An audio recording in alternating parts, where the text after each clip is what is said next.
Ta femme, quand elle est venue, moi cité, ta femme est venue dans ma maison, dans le salon.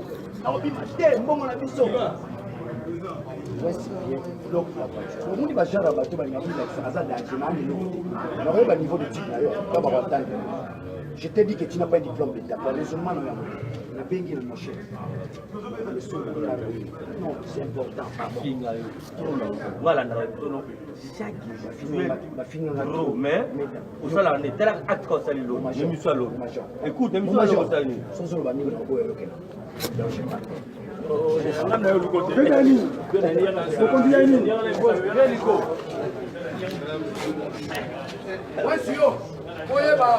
moi, je ne me bats pour la réhabilitation de l'autorité de l'État. Va respecter les policiers, va respecter les ministres, va respecter les unions. Nous avons besoin de sa réputation à ma députée. Moi, si on a lobby au Sambala, on qui ça va député. Tu dois me dire les députés aussi. On va Yo, retiens mon sapi. Toi, tu peux me. Monsieur, tu peux me retirer mon sapi. Yo, retiens mon sapi. C'est l'homme. Nous t'avons reporté plein, on poursuivre. Qui vous connaît cette affaire? Avant la poser acte, je suis allé voir le président du Parlement. Il est du matin. Qui vous avez la candidature? Le président du Parlement. Vous avez la candidature. Donc, attends, ça va bruit. Des injures. Pendant que je te donne ton argent, la loi, tout ça, nos contrats. Est-ce que Daniel, tu ne connais pas la loi? Désolé. Tu vas signer. La loi a voté. On est là, même au fond.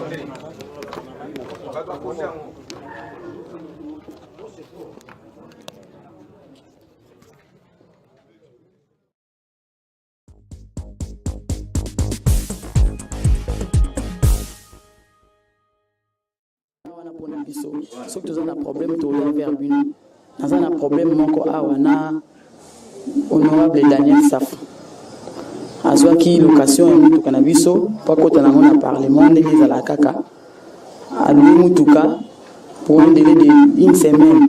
Les bayogana qui n'ont pas de précisément, mais il commis 10e au 9e jour, mobile langa parce que mobile langa acheteur et vendeur. À te karamituka. Né zalaka, ben momoni ba vente en né zalaka, il faut moins location pour et ça la moins bien en zalaka. Mais malheureusement, et comme les neufs, il y a pas de client, il fallait attaquer mutuka nae. A bengi a bien on a besoin mutuka nanga lobby. Le ça il doit dire et on tombe le 10e jour.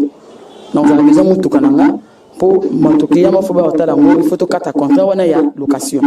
A éviter na opesa mutuka na yo ko mutuka na yo à 20h. Et ça mieux que moi heure, moi 21h à commis pas naé à Zati. À zone sous 22h à Zati. Tant que 23h tellement il y a une pression qu'il y a bazo bengue pour na mbongo, il fallait tanga mbongo. Né à bandi moi ko interpeller moi c'est Daniel Saf que ninga na za commerçant il mutu kaisa la location mais la minute bazo benga na fenêtre to yo kana kina personne c'est na mutu kana 20h. Mais jusqu'à là, tu commis là, 22h30, dans la en tout cas, dans le téléphone, tu as besoin de tout. Il faut récupérer tout. Pour ici, il y a qui déjà faut récupérer tout. Au vendredi, tu as 1h35. Ati ni mutu, c'est comme mutu, tu as mutu, tu as besoin de mutu, tu as presque 2h. Le lendemain, on a tongo, azu appelle les sa fondé, mutabani ko benga. Yo, tu m'as créé, nanda kunanga, mutuka nanga, mutuka, mutuka. Abandi ko dénigrer et le Okumba qui est dans le Parlement. Tu as accepté de voir. Jour où Basala qui plénière ouverture Assemblée nationale. Oui. Mutuka Daniel Saf Tambola. Tambola nango mutuka na biso Santa Fe à couleur verte. Mutuka batwazo mona. Ouais, batwazo mona wana. Ndé et au salama kayo ko benga mbali nanga dénigrer mutuka, mbali nanga ba premier testina récupérer mutuka nanga même mbongo opesinga te. Oyo tamola ngo pendant 10 jours. Oyo na opeso mbongo. Il y a là, non, plus bon, on a 10 heures, à 10 heures, pas bien parce que 8 heures. Tu vendis, ayo au salaire, ayo bien à 11 heures moins. A bien, il y a cause, bon, on a eu. On n'a pas d'autre qui est bon. Bana matete, oh, il y a comment on t'a moana bango, bakala bana matete. Oui, il y a bana matete, ma pomba. Bakale mbana ngana nzela oyo na yo mtozo menacer de nasa fozo ko na mutu kana yo zo respecter ta honorable ba menacer ba ami komele kuti nandaka ya sa fote ba menacer guta koyesi na batira se bato ba kangie ba mi bonda seka vie yo ko masuku na te po bana quartier ba yebi ene ba zana le safa bana quartier ba yebi ba bi vie ko masuku na te benga ta madame na yo ayo gezombo nde bayobenga nga na ndako kekende kuna ngabe lokola ke kuna se ko kuna ikomi mobulu na komi kuna bayobela nga binanga keba de safu apesa mbongo mais montant exact nga na yeba ki vraiment nte combien na koma kuna bezo mbongo bwe babo kota na porte bana matiti wana bimal bana uzela kuna mais na singa bina il faut na kota point fona zo mbongo na tango na koti na ndako moi c'est là ko expliquer nga ndenge mobile na ngai ko makele pona mutuka tout ça boye nga mama eza mutuka batekaka soko moni mutato mo ngene ngona seka mona déjà que cop ne eze foiré il fallait azo mutuka na 20h ti abino ko se mutuka na mita cop eza déjà ola dena sa famille na chambre na ye abani ko professeur institut non pona mobile na ke mobile na c'est un imbécile ane loko te aza fourmi ya wonya te na minute mutuka ne pola ne te alobi le n'importe quoi na za ki wana esenga papa pesa nga mbongo nga na eli awana bima akomola sana bakisa ndako na yeba n'importe quoi nga na esenga bi oyo zo sala oyo eza dina na beteza basese atelemisi nga na ndako na kiti bo bimisi libanda abimisi nga libanda bapomba ne wazana bima libanda zela libanda pesa mbongo nanga est-ce que ça mbongo mutu a aidé na ba difficulté autant moyo nango bato ba moni mokile monio po yo pesa nga mbongo yefu ko malelo ko maboyo amenacer biso le biki to ba fourmi ya boneta biso d'ailleurs on a boy apesa on pesa mbongo normal bazaki normal il fallait pesa 600 apesa nga $400 alors bi 200 wana bokezo ngona commune au moins na sabe na mamelo musika na monyata bino ba eloko te alors meka makambebele ngana ibisenga na bi o soko zo honorable ya solo o ko tenir ba propos wana te o soko zo honorable te oza avancer honorable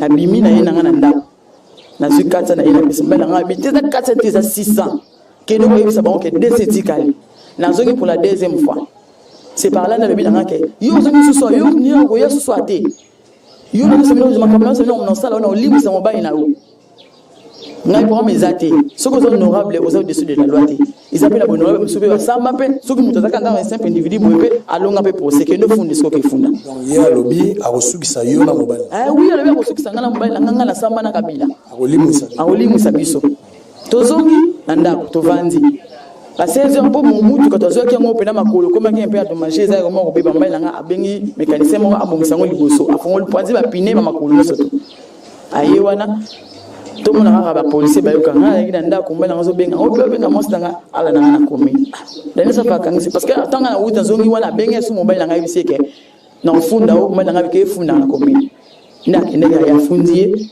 que soit design a fini au mobile nanga seke kazo no ba pam il y a zone on pas mater à l'accès mobile là mais pendant que zolo ba ki da ça fa fini bambali pendant que oui a fini ngai a fini ro a fini pour ba ne so a fini le bike na zelo non a fini mobile nanga ka imbécile que azavorien en le côté à un niveau de type T que ça diplôme T oh c'est faux il y a quoi il y a mobile nanga te so ça diplôme ou pas et puis à l'équipe na ba ki à l'équipe so ba ki c'est l'accès n'importe quoi so beta ba ki ti boinanda kunae et ceux qui wana te a fundi à 19h donc ba bengi kuna iya utoleka wala bato basana témoin en liboso ndako na nga yena ba 19h supa na nga ko ko le ba que moi je suis une idiote moi je suis une idiote bato basaba témoin basaki na se que non moi asotine na moi c'est une idiote et puis moi j'étais pas là na ayebete nga na zali ko na kiti na yokuto so finga nga ndengwa na esenga meso ko finga nga je suis pas une idiote il y a des gens qui parce que le niveau est comme se comporter de la sorte. Toi tu dois des gens et pour eux les gens mais qu'est-ce que tu es venu faire encore ici? Non là qui sabino na limu sa mobile na yo lukae. Ba popo ya tenere ya mwana na lukae yo kutu so sakani kutu lobby ba yo kanga. Adema yo mutu kasimizela aki. To landi kuna na kata commune abani suko ba n'importe quoi. Mon akangisi mobile na ngapela kata kashozo so mobile na zwa $20. Oh ya ngo ya lobby olela na mlizi samedi pour que makana voilà pesi mbalo nouvelle na kuna zo ba lobby ta femme quand elle est venue son n'a pas moi cité parce que nous avons pas bénéficié ta femme est venue dans ma maison dans le salon na obi maté mbongo na biso donc le monde va gérer bateau ba ngabi ça ça danger na le na ba niveau de type na yo ka ba watanda. Je t'ai dit que tu n'as pas un diplôme d'État. Par raisonnement, non, mon cher. Non, c'est important. Voilà, chaque jour, mais au salaire, on est tel acte qu'on salue l'eau. Je me suis à l'eau. Écoute, je me suis à l'eau. Sans solo, on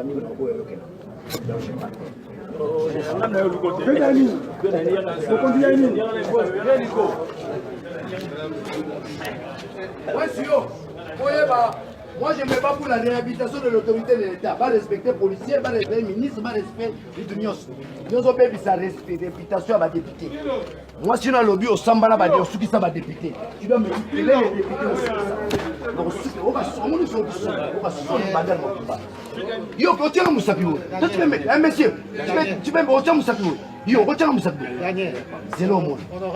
Nous t'avons on a reporté plein, on a poursuivre. Qui vous connaît cette affaire? Avant la poser acte, je suis allé voir le président du Parlement.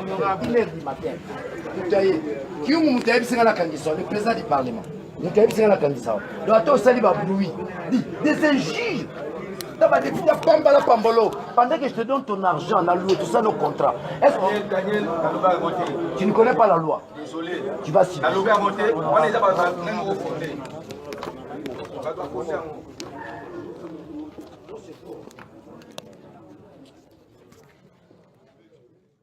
Bonsoir, mon frère. Vous allez chauffeur, il y a mon avocat, honorable Daniel Safou. Oui.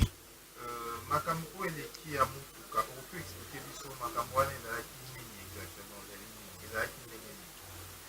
Makambo ya Moutouka, elekaki, nazo expliquer bino boye.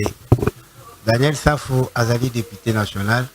Et bien il le frère Aye, Yemoko. Daniel Safou a bien yété Aye. Et mon frère, eloko yo nazo kotsa yango. Nazo teka yango.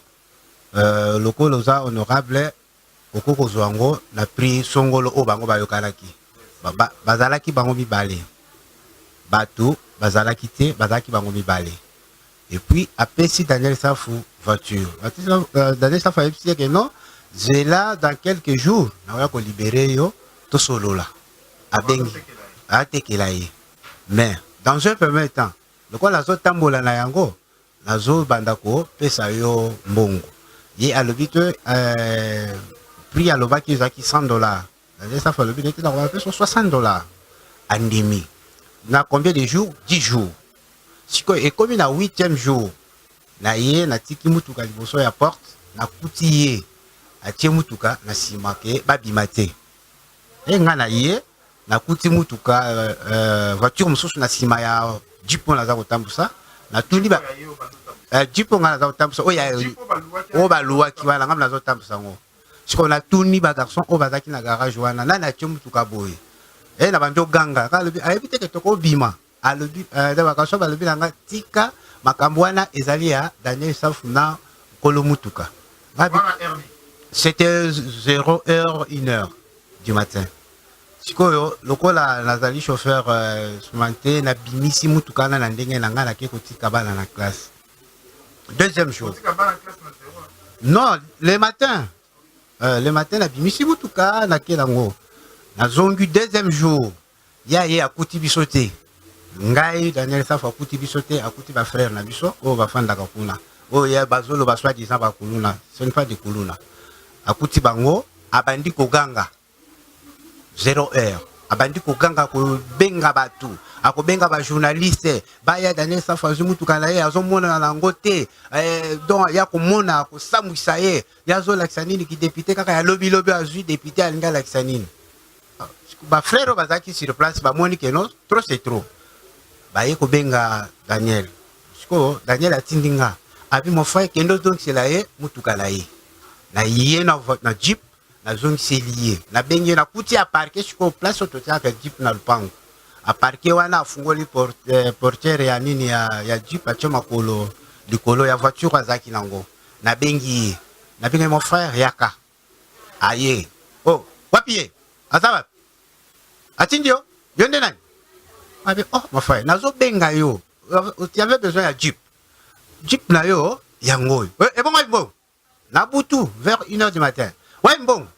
Ah, oh, ma frère. Yakana nous dit qu'on a luka. Yangoyo. Na abandi ko gangi langa. Oh, nyoso yo. Et ça va Daniel Safou. Ba Daniel Safou le ba kuti biso. Siko ngana mituni. Ye. Azanani Daniel Safou. Azanani azwinga nani.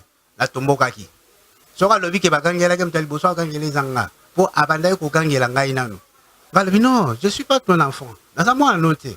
ozokangela ngai mpola nini bosalaki accord na bino na Daniel Safo omonaki elongi nanga te même moi ça Daniel Safo omonaki ye te mais bosali accord wana oza mokolo soko omoni ke ndenge boyokanaki eza bongo te oye na ndako place oyo bosalaki accord na bino olobi te mon frère ndenge toyokanaki na omona clair te pesaka jipe na nga na mbongo na nga calmement ok mais ozoganga boye nde nini okosaka na ngai te nga lobi jipe na yango oyo natya yango wapi alakisi nga na garage natya yango na garage na tozokontrole na jipe na butu te na kontrole yango na butu non napesi yango na butu oya koluka yango na butu kontrole yango na butu awa mpo lobi na ntongo soki ezwi mbeba oyebaki bapesaki nga yango boye te nakuti yango na mabe abandi koloba wana ti jusqu'à tel point nga mpe na montaki toye koyokana nabengi ye nayebisi ye tu as fait l'honneur ya frère na yo oye na jipe opesi ye alobi akopesa mbongo yo oza mokolo ote makambo Daniel azosala nakolakisa ye